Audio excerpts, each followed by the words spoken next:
a man I trust, and a man I look to for answers, the administrator of the Centers for Medicare and Medicaid Services, Dr. Mehmet Oz. Doc, it's great to see you. Everybody should know, not objective on you, but I'll be fair. You're my friend, and I'm happy to have you. So, pregnant woman comes to you, says, hey, my head, I've got a headache. The headache is killing me. I got a fever now. What do I do? What do you say when Tylenol comes into the mix? If a woman's got a high fever, if she's got bad aches and pains, it makes sense to take a medication like Tylenol. But that's not the question here. This is about transparency. And if I can just go back and sort of echo what I think most people should be thinking right now, it comes to one basic question. Should we tell you what we know after all the work that we've done within government or not? In this case, what we believe, after looking not just at the Harvard study, but there were 46 studies, by the way, reported in that endeavor, and most of those studies did raise a concern. It's an association. We don't know that Tylenol causes autism, but this is a bad problem. And you don't want to have autism if you can avoid it. And so do we tell a mother of a future mother that if she's got mild aches or pains, if she's got a mild fever, she should not happily pop a acetaminophen or Tylenol tablet. She ought to try to avoid it if she's possibly able to, because we don't think anything's really great to take when you're pregnant. And the evidence was enough that after a lot of work, and we've been working on this for 6 months, we decided we would share the early signals, clues that might be valuable. And the key question I would ask to researchers was, if your wife was pregnant, would you recommend that she cut back and use as little of the acetaminophen, Tylenol as possible or not?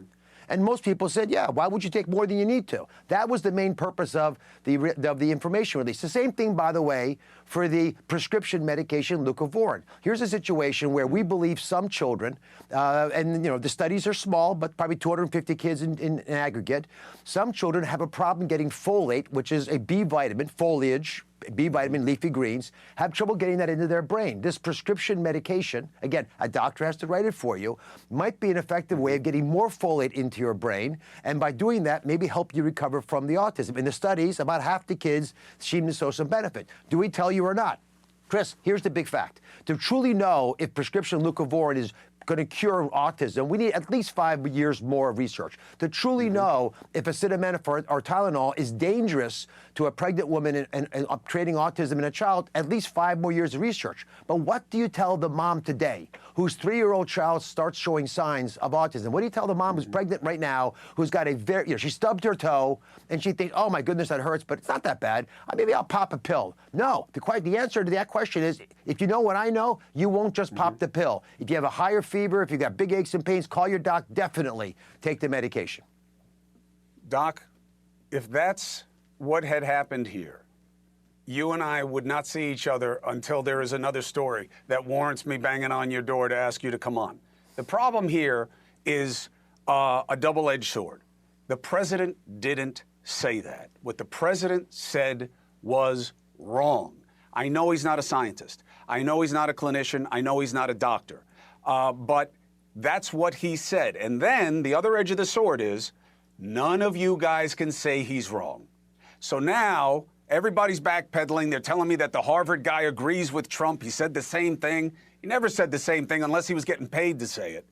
And then it loses the signal in the noise. And the headline is what you just said, that there's now some evidence that maybe we can do something for some kids with autism, which should have been the headline.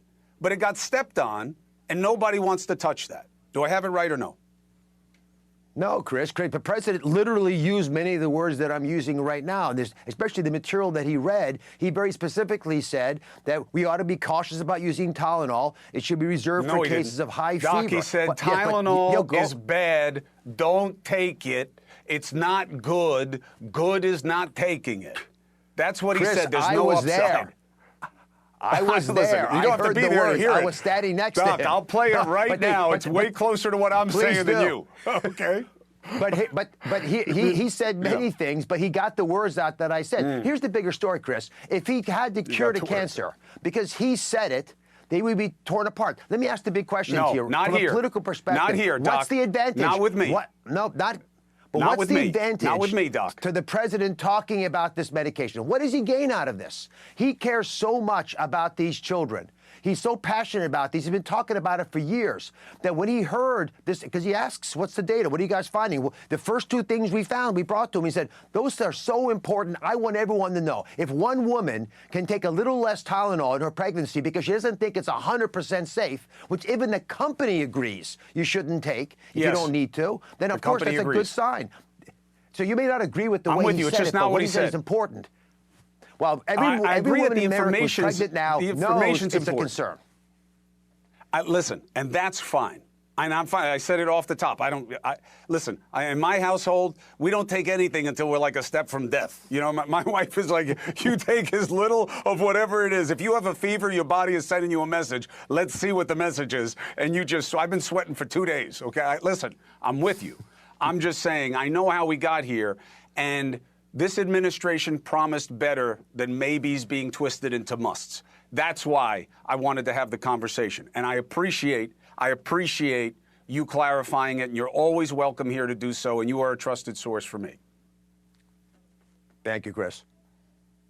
All right, Dr. Oz, I'll talk to you again. Appreciate you. And people should look up the study about the potential for kids with autism of helping them with vitamin B uptake. That is a very cool thing, and the science on it is as good as anything on the Tylenol side. So it's good to have there, and thank you for talking about it here. Appreciate you, Dr. Oz. We'll do it again. Thank you for watching. Subscribe below and download our NewsNation app right now on your phone, and you will get fact-based, unbiased news for all Americans.